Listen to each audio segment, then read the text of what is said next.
Okay, the first part, that is part A of the question, we need to express 2x squared minus 8x plus 14 as 2 into x minus a all squared plus b in the whole bracket here. Now, what we're going to do is we're going to separate the 2 and just factor 2 out, and I'm going to be left with x squared minus 4x plus 7. Now that's the first step, and then what you do is you just simply complete the squares. So 4 divided by 2 is 2, therefore you've got x minus 2 to the square plus the 7 minus that negative 2 there to the square. So you end up with, you can just work that out in the calculator, 7 minus 4 is 3. So the first part of the question is done. In the second part of the question, we have fx is equal to x squared, for x belongs to the set of real numbers, and you've got gx as 2x squared minus 8x plus 14, where x are all the elements that belong to the set of real numbers. Okay, now we are told to describe fully a sequence of transformations that maps y is equal to fx is mapped onto the graph, okay, of y is equal to gx. Now we need to find the transformation, set of transformations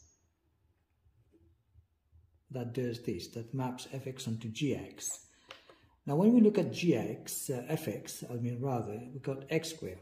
X squared is mapped onto 2x squared minus 8x plus 14. Basically, x squared is mapped onto this.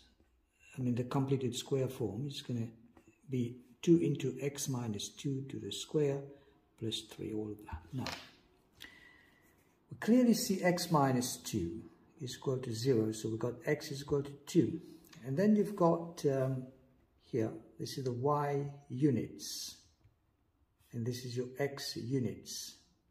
So basically we've got 2 and then 3, so 2, 3. That stands for a translation. A translation, this is one transformation, and then you've got 2 times the whole expression. So it's like 2 times the function. Now, if you imagine a function like this, for example, let's say you've got a function like this. Let's say you've got sine x like this. And what about, this is y is equal to sine x. It's got nothing to do with this whole thing here, just an illustration. So, but now you've got y is equal to 2 sine x. So that means 1, so 2. So that's 2 there and then 2 here. So this was 1 and then 1, minus 1, minus 2. So you can see there's a vertical stretch. A vertical stretch, and the scale factor is 2. So we got a vertical stretch with scale factor 2. So this is our first transformation, and that's our second transformation. So you've got 1 and then 2. These are the sets of transformation. First there's a translation, it's vice versa, or there's a stretch, and then there's a translation, and then there's a stretch. Okay, so here we are. Making clear the order, we have to make clear the order of the transformation. So to make clear the order of the transformation, so first of all, we've got the stretch, okay, the first transformation is the stretch, vertical stretch, I would say, vertical stretch with a stretch factor of 2. Then the second transformation is that of the translation. And the translation is basically with translation vector.